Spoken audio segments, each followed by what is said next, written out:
Now, I will say this. They looked much better against Vancouver and Seattle collectively than they did earlier in the week against Edmonton and Calgary. I thought Mhm. that they were obviously in both of those games a little bit more, despite trailing 2-1 going into the third period of both games. But when you look at the overall trip out west, like you said, take out the Columbus game, even though there were good points and bad points.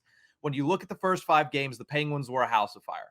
When you Mhm. look at the last 4, they were so inverted on everything except for one section, and I'll get to that in a second. But here are just some numbers here because the Penguins lost 5-1 to Vancouver on Friday.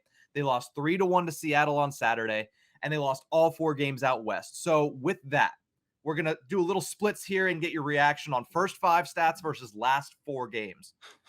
Goals per game.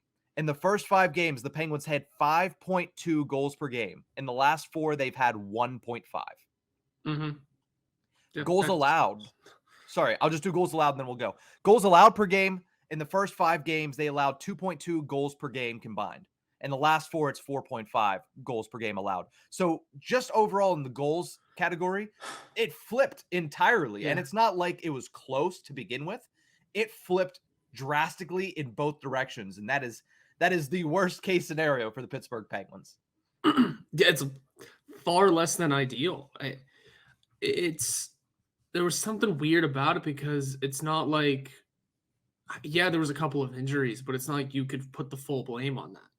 There Mhm. were some highs and lows, but again, it's not like you can put full blame on things. It was just an entire team not playing up to their potential or playing down to their opponents. It was weird. And that's why I keep looking at the Seattle game as just it may have been one of the better games on the trip, Mhm. but there was just something about it that going into it, you know, I didn't feel confident in the team getting a win. I didn't feel like things were going to go right. I mean, I said it on this podcast. I think I was looking at the Vancouver game, we're not winning that. Vancouver hasn't won a game yet. They did the night before, thankfully, so it wasn't their first win.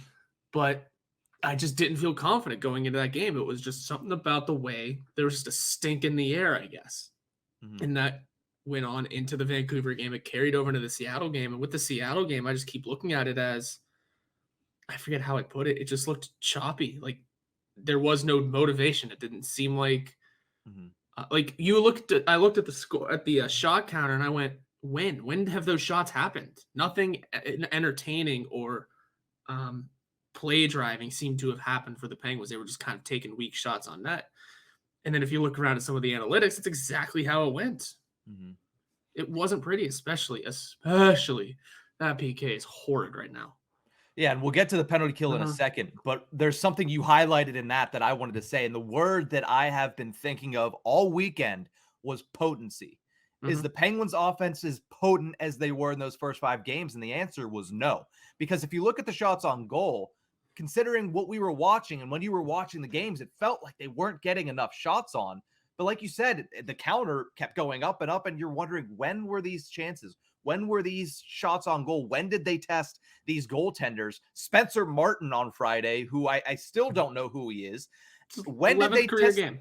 When did they test these guys? And then you look at the shots on goal. Same thing. First 5 games, they averaged 39.8. Obviously, that helped out by the first 2 games where they had 53 shots and 44 shots, respectively. But then in the last 4, it was 34. So you're still averaging 34 shots on goal, but it didn't seem like that. And the reason being is potency.